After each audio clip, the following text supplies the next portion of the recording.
फरवरी के महीने में हम अगेती बैंगन की खेती को कैसे लगाएँ और हमें कौन-कौन सी वैराइटियों को अपने खेत में चुन कर के लगाना चाहिए? किसान भाइयों, आज की वीडियो में आपको बैंगन की खेती की उन्नत किस्में और साथ ही में उन्नत खेती करने का पूरा ए टू जेड जानकारी इस वीडियो में आपको मिलने वाला है। साथ ही में किसान भाइयों, इस वीडियो के माध्यम से मैं आपको बताऊँगा कि आप जब बैंगन की जो नर्सरी कैसे तैयार कर सकते हैं और उसके लिए अनुकूल तापमान कितना होना चाहिए, साथ ही में कौन-कौन सी हमें सावधानियाँ बरतनी चाहिए, साथ ही में खेत का प्रबंधन हम कैसे कर सकते हैं। और किसान भाइयों, सबसे पहले मैं आपसे निवेदन है मेरा कि अगर हमारे चैनल पर नए हैं तो चैनल को सब्सक्राइब करें और घंटी वाले बटन को ज़रूर दबा दें, जिससे कि वीडियो के नोटिफिकेशन आपको कंटिन्यू मिलते रहेंगे। तो किसान भाइयों, मैं विजय यादव आपका स्वागत करता हूं अपने यूट्यूब चैनल अंटू बिजनेस में। किसान भाइयों, आज की वीडियो में आपको बताने वाला हूं कि बैगन की खेती की संपूर्ण जानकारी आपको इस वीडियो में मिलेगी।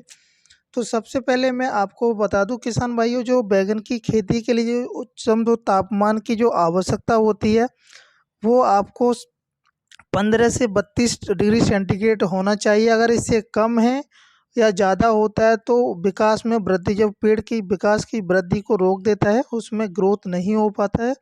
और किसान भाइयों, जो आपके जो खेत की जो मिट्टी है, वैसे तो बैंगन की फसल को सभी प्रकार की मिट्टी में लगाया जा सकता है, लेकिन उसमें हमें ध्यान रखना चाहिए कि हमारे जिस खेत का जो पीएच मान है 5.5 से 7.5 होना चाहिए। अगर इससे ज़्यादा है तो उसमें हमें बैंगन की फसल को नहीं लगाना चाहिए, क्योंकि उसमें हमारे पेड़ की वृद्धि नहीं होगी। तो किसान भाइयों, अब बात करते हैं कि हमें नर्सरी लगाने का सही समय कौन सा होता है। अगर आपके पास में नर्सरी अवेलेबल नहीं है तो अभी आपके पास टाइम है। आप 15 फरवरी तक अपनी नर्सरी को बो सकते हैं। बोने के बाद में अपने खेत में रोपाई कर सकते हैं। तो किसान भाइयों, जो गर्मियों में अगर बैंगन की फसल को लगाना चाहते हैं, जो किसान भाइयों 15 जनवरी से लेके 15 फरवरी तक उसकी नर्सरी तैयार कर सकते हैं। और जब उसकी रोपाई करेंगे तो 10 से 15 मार्च तक आप रोपाई कर सकते हैं।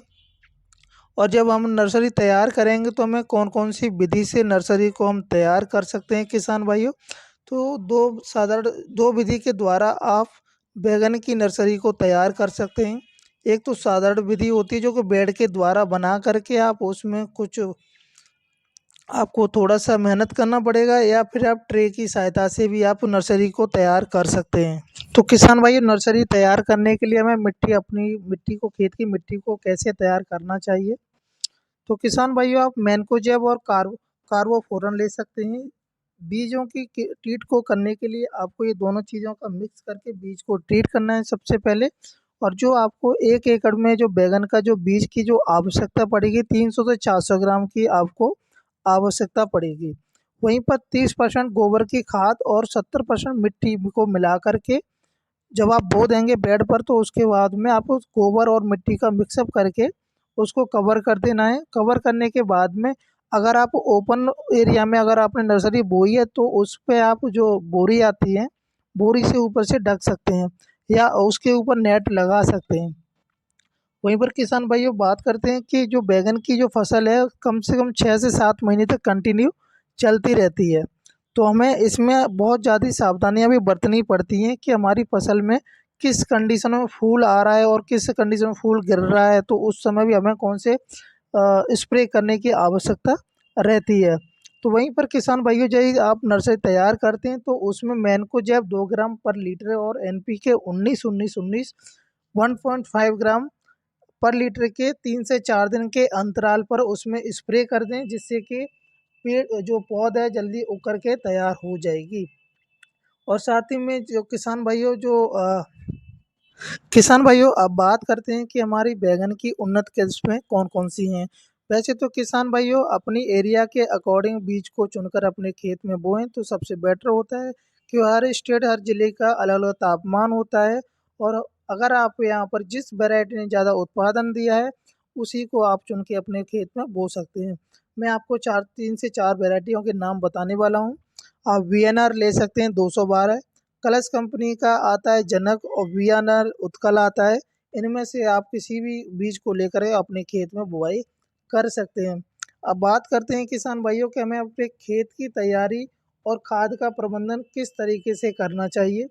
तो सबसे पहले किसान भाइयों मैं बता दूं कि अगर आप अपने खेत में पहले कोई फसल की है तो उसमें अच्छी तरह से पहले जुताई करा दें हैरों की सहायता से, साथ ही में रूटावेटर भी चलवा दें। फिर उसके बाद में सिंचाई कर दें। सिंचाई करने के बाद में जब उसमें थोड़ा नमी आ जाए, कम हो जाए, तो उसके बाद में उसमें फिर जुताई कराने के बाद में ओपन करा दें मिट्टी को, जिससे कि उसमें कुछ भी जो पिछले जो तने हैं या उसमें इंसेक्टिसाइड किलर हैं वो भी मर जाएंगे। अगर आप उसे हैरों की सहायता से एक बार खोल के डलवा दें तो बहुत ज़्यादा आपकी फसल में उर्वरक शक्ति भी ज़्यादा हो जाएगी और उसमें जो कीट हैं वो भी मर जाएंगे। और हमें अपने खेत में 1 एकड़ में 3 से 4 ट्रॉली सड़ी हुई गोबर की खाद और साथ ही में नाइट्रोजन, फास्फोरस और पोटेशियम को एक एक अनुपात के में दिया जाता है। या फिर आप 25 किलोग्राम नाइट्रोजन ले सकते हैं और 25 किलोग्राम फास्फोरस और 23 किलोग्राम पोटेशियम क्लोराइड और 30 किलोग्राम यूरिया और 70 केजी डीएपी और 40 केजी ग्राम पोटास का आप वो अपने खेत में छिड़काव करके उसमें जुताई करा दें और मिट्टी को दबा दें। और साथ ही में किसान भाइयों, जैसे कि दीमक जैसे कीटों को नियंत्रण हम अपनी फसल में कैसे कर सकते हैं। तो फिप्रोहिल होता है उसको 0.3% की जीआर के 3 से 5 केजी पर एकड़ की दर से आप अपने खेत में जब यूज कर सकते हैं। और साथ ही में बात करते हैं किसान भाइयों की बैगन की रोपाई हमें किस तरीके से करनी चाहिए और हम किस विधि के द्वारा बैगन को हम लगा सकते हैं। तो किसान भाइयों, बैगन को आप एक तो नॉर्मल विधि के द्वारा लगा सकते हैं या फिर आप बेड बना करके मल्चिंग और ड्रिप इरिगेशन सिस्टम लगा करके उसकी जब रोपाई करते हैं वो सबसे अच्छा रहता है, क्योंकि ये लंबे समय तक फसल चलती है। तो इसमें हमें अच्छा खासा उत्पादन भी उस समय मिलता है जब हमारे खेत में बेड और मल्चिंग का हम इस्तेमाल करते हैं। तो किसान भाइयों, बेड से दूरी आपको रखनी होगी 4 से 5 फीट रख सकते हैं। वहीं पर बेड की चौड़ाई आपको 2 फीट से 2.5 फीट रखनी चाहिए। अगर आप सिंगल साइड से बोना चाहते हैं तो आप बेड की जो चौड़ाई है उसको कम ज़्यादा भी कर करनी चाहिए। और बैगन की रोपाई को हम अच्छे से समय कर देते हैं तो हमारे जो वृक्ष है वो जल्दी से ग्रोथ भी करता है। तो बैगन की रोपाई हम कैसे और किन किन दिनों में कर सकते हैं। तो रोपाई करने से पहले अपने खेत में जब आपने बेड बना दिया है तो ड्रिप की सहायता से उसमें सिंचाई कर दें। सिंचाई करने के बाद में अच्छी सिंचाई करने के बाद में उसमें 3 से 5 दिन के अंतराल में आप उसमें पौध की रोपाई कर सकते हैं। और किसान भाइयों, जब हम पौध की जो रोपाई कर देते हैं तो उसके कुछ दिन बाद में जो पौधा होता है वो मरने लगता है, तो उसको हम कैसे बचा सकते हैं और उसका विकास हम कैसे कर सकते हैं। तो जैसे ही हम रोपाई के 2 दिन के बाद में 400 लीटर पानी लेंगे ना है और 400 ग्राम ह्यूमिक एसिड और 500 ग्राम मैनकोजेब, 70% WP 800 ग्राम लेना है और पेड़ है पेड़ की जड़ों में ड्रिंचिंग कर देना है। पेड़ की ड्रिंचिंग के करने से आपको ये 4 से 5 दिन के अंतराल में आपको ये कर देना चाहिए। और साथ ही में 5 से 6 दिन के बाद में आप उसमें 400 लीटर पानी और 200 ग्राम ह्यूमिक एसिड और NPK 19-19-19 की ड्रिंचिंग भी कर सकते हैं, जिससे कि आपका जो पौधा मरने से बच जाएगा और उसमें ग्रोथ भी होने लगेगा। किसान भाइयों, अब बात करते हैं कि खरपतवार नियंत्रण हम कैसे कर सकते हैं। तो किसान भाइयों, सबसे पहले मैं आपको एक इजी आइडिया दूंगा कि आप उसे लेबर की सहायता से या अपने हाथों से खुद उसमें निराई गुड़ाई करें तो सबसे अच्छा होता है, क्योंकि पेड़ का ग्रोथ भी होता है। तो आप अगर सही समय पर उसमें निराई गुड़ाई भी करते हैं और खरपतवार को भी निकाल देते हैं तो आपके जो पौधे में जो वृद्धि है वो लगातार बढ़ती जाएगी और आगे चल के उस पेड़ का जो डली टहनियाँ हैं वो भी मजबूत हो जाएंगी। या फिर किसी भी आप रासायनिक दवाइयों का इस्तेमाल भी कर सकते हैं, लेकिन उसमें ज़्यादा इफेक्ट नहीं पड़ता है। अगर आपने मल्चिंग के द्वारा बेड बना करके बैगन की रोपाई की है तो उसमें इतना खरपतवार नहीं होगा, आपको खरपतवार से भी निजात मिल जाती है। अब बात करते हैं किसान भाइयों के खाद का शेड्यूल हमें कैसे रखना चाहिए। तो मैं 4 भागों में बांट देता हूँ। पौधे का प्रत्यारोपण, वनस्पति वृद्धि और फूल अवस्था और फल तैयार होने पर 45 दिन के बाद में आपको कौन कौन से हमें रासायनिक खादों का इस्तेमाल करना चाहिए। तो सबसे पहले किसान भाइयों, पौधे का प्रत्यारोपण यानी कि 1 से 15 दिन के अंतराल में हमें किन किन खादों का प्रयोग करना चाहिए। तो NPK 19-19 3 kg, ह्यूमिक एसिड 200 ग्राम 4 से 5 दिनों के अंतराल में आप पेड़ों की जड़ों में डाल सकते हैं। अब बात करते हैं जब वनस्पति वृद्धि होती है, यानी कि 15 से 30 दिन का जब हमारी फसल हो जाती है, तो उस समय में कौन सा रासायनिक खाद इस्तेमाल करना चाहिए। तो NPK 13-40-13 ले सकते हैं 3 kg, 4 से 5 दिनों के अंतराल में पेड़ की जड़ों में डाल सकते हैं। अब बात करते हैं जब हमारा फूल की अवस्था में पेड़ होता है, तो 30 से 45 दिन की जब हमारी फसल हो जाती है, तो उस कंडीशन में हमें कौन सा खाद का प्रयोग करना चाहिए। तो NPK 12-61-0 3 से 5 kg प्लस बोरोन के साथ में कैल्शियम नाइट्रेट 205 ग्राम और 5 से 8 दिनों के अंतराल में इसको पेड़ की जड़ों में डाल दें, जिससे कि आपके जो फूल है अच्छे से बढ़ने लगेगा।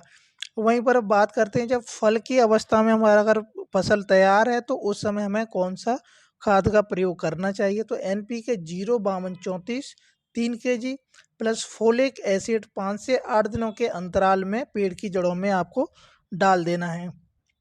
और वहीं पर बात करते हैं किसान भाइयों कि अगर हमारी फसल तैयार हो गई और फूल की अवस्था में जब फूल गिरने लगता है, तो फूल को हम कैसे रोक सकते हैं। तो फूल को रोकने के लिए ईजाबियोन आता है 2 ml पर लीटर ले सकते हैं, या फिर क्वांटीज का 2 ml लीटर ले सकते हैं। 15 दिनों के अंतराल में उसमें स्प्रे कर सकते हैं। अब बात करते हैं किसान भाइयों सिंचाई हमें कितने दिन के अंतराल में करनी चाहिए। वैसे तो किसान भाइयों जब आपके फसल में अगर नीड है कि सिंचाई करने की, तो उसी समय आपको सिंचाई कर देनी चाहिए, और वातावरण के अनुसार भी आप सिंचाई कर सकते हैं। तो किसान भाइयों आई होप यू की वीडियो अच्छी लगी होगी, तो वीडियो को लाइक और शेयर कर दें, और हमें कमेंट करना ना भूलें। अगर आपकी कोई क्वेरी है तो कमेंट करके पूछ सकते हैं। जय हिंद, जय किसान, जय भारत।